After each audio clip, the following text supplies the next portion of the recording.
Saya mengajak Anda kepada Islam, kebenaran yang memberi makna bagi kehidupan dan kematian.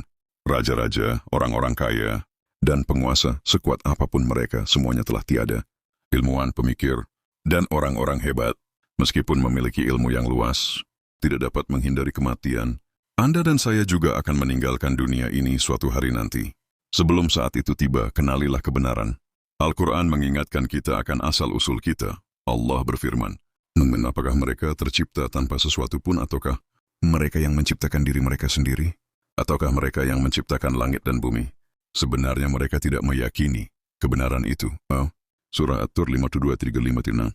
Allah juga berfirman, dan kembalilah kepada Tuhanmu, dan berserah dirilah kepadanya, sebelum azab datang kepadamu.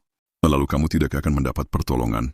Dan ikutilah sebaik-baik apa yang telah diturunkan kepadamu dari Tuhanmu, sebelum azab datang kepadamu secara tiba-tiba, sedang kamu tidak menyadarinya. Dan Surah Az-Zumar 39-45.